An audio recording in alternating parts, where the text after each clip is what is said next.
Hello everyone. In my last video, basics of rockets were covered.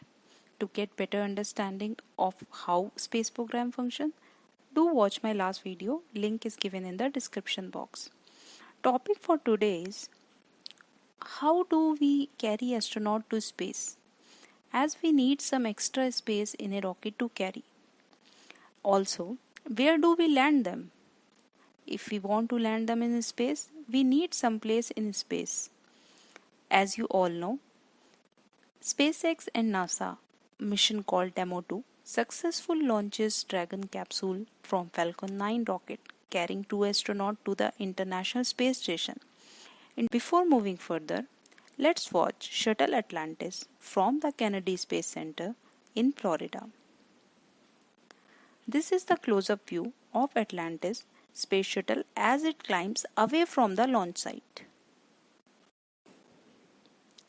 Also in this video, I am going to discuss about one of the spacecraft which NASA used before Dragon capsule to take astronauts to the International Space Station. After that, I will also discuss why NASA although announced space shuttle retirement in January 2004, but the last mission of the space shuttle was in 2011. At the end, I will also try to cover the difference between the space shuttle and the Dragon capsule. Talking about the questions, what is space shuttle?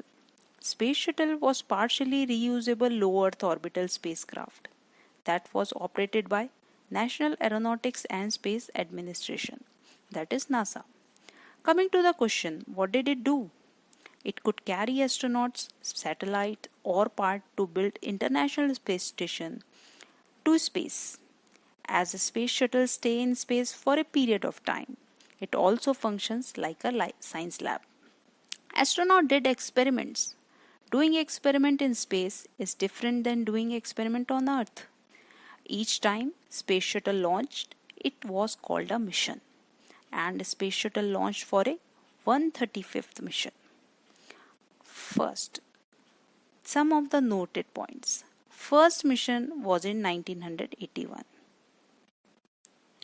Last mission was in 2011, and Space Shuttle was the first operational spacecraft designed for reuse. Now, what were the parts of a Space Shuttle? Space Shuttle was made of three main parts: the orbiter, the external tank, and the solid rocket booster. The orbiter was the part that looked like an airplane and it flew around the Earth. Astronauts lived in this part. External tank is a fuel tank. Solid rocket booster looked like thin rockets. They gave the rocket the lift from the Earth's gravity. Some of the noted points. NASA has 5 orbiter: Atlantis, Challenger, Columbia, Discovery, and Endeavour. Now, before moving further, let's watch the enchanted view of a space shuttle docked to the International Space Station with a dramatic view of Earth rotating in the background.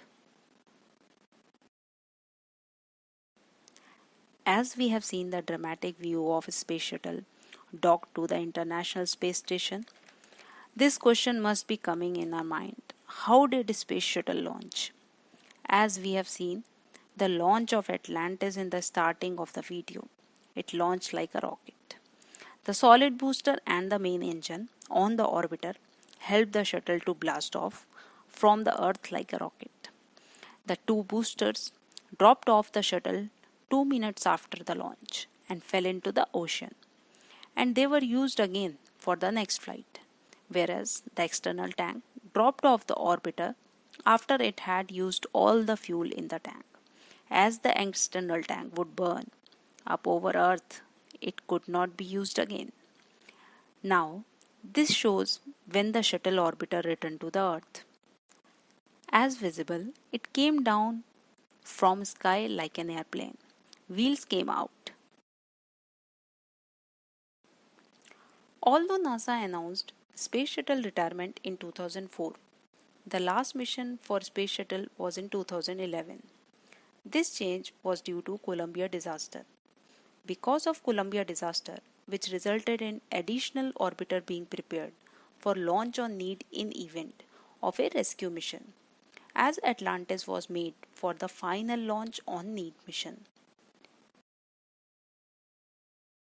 Talking about our last topic, that is the difference between the space shuttle and the Dragon capsule.